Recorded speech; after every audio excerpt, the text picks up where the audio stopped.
FM college रो छात्रींकर मृत्यु घटना को पाखापाखी वर्षे पूरीगला आ वर्षे पूरी एपर्यंत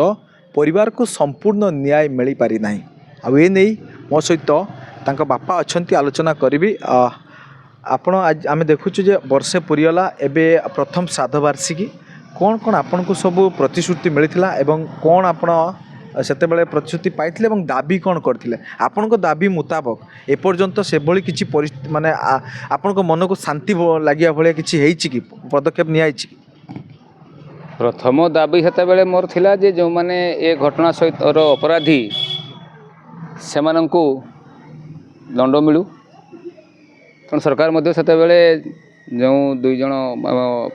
जने अध्यापक जने प्रिंसिपल को गिरफ्त करथिले एवं ता परवर्त समय रे आउ दुई जन को मध्य क्राइम ब्रांच तदंत रे गिरफ्त करथिले किंतु से दुई जन को सहित प्रिंसिपल मध्य बेल पाई गलेनी बाकी जने अछंती विचाराधीन भाव में किंतु एक वर्ष बीतीगला ए पर्यंत विचार है नहीं विचार चली केबे न्याय मिलिबो तामु जानि पारु नाही तापरे जो विभागीय तदंत कमिटी मध्य गठन होइथिला सेमानको चाकरी सस्पेंड कराइथिले मध्य तांको विरुद्ध रे विभागीय कार्यानुष्ठान पई कोन सुपारिश हेइछि न होइछि मु भी जानि नाही यूजीसी फैक्ट फाइंडिंग टीम होइथिला से फैक्ट फाइंडिंग टीम कोन रिपोर्ट देला ता मध्य मु जानि नाही त मु से सब रिपोर्ट गुडा को सार्वजनिक करने मु सरकार अनुरोध करुच्ची दाबी रखुची एवं सेमानंक विरुद्ध जो माने वास्तव में दोषी तो शीघ्र विचार प्रक्रिया तंकर शेष करी सेमानंकु तुरंत दंड देवा सह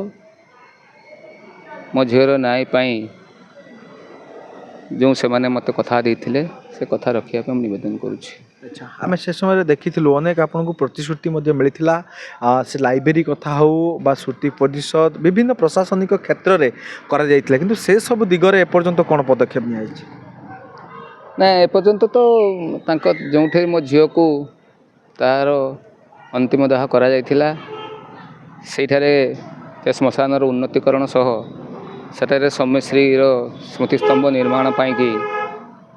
सेते बेले मते गोटे प्रतिश्रुति मिलता किंतु ताहा अद्यावधि है ना मु जाने ना कौन पर्यंत से कार्य सरकार तरफ कराई कि कौन है न मु भी जाने ना और लाइब्रेरी गोटे करने मुझे मो व्यक्तिगत भाव दाबी रखी मो झील ना गोटे लाइब्रेरी हो सार्वजनिक भाव में किंतु पर्यंत हो पारे ना निश्चित भाव में प्रतिक्रिया शुणुले जे जो घटना को लेकिन केवल राज्य नुहे अन्य जगार ये घटना चहल पकाई आउ से घटना को आज वर्षे पुरुछि किंतु एबे भी जहाँकि परिवार को जो दाबी बा जो प्रतिश्रुति बा जो केस रे जो दंड से भली किछि भी शांतिपूर्ण वातावरण आज पर्यंत मिलना बोली जहाँ प्रतिक्रिया शुणुले तेबे परिवार दाबी होछि जे सरकार एभली कठोर कार्यानुष्ठान ग्रहण करंतु दोषी विरुद्ध रे हुए तो एभली पदक्षेप जहाँकि मनरे भाविबा पई अन्य माने जहाँकि भयभीत हेबे। बालेश्वर भोगरारू जगन्नाथ गिरी न्यूज़ 7।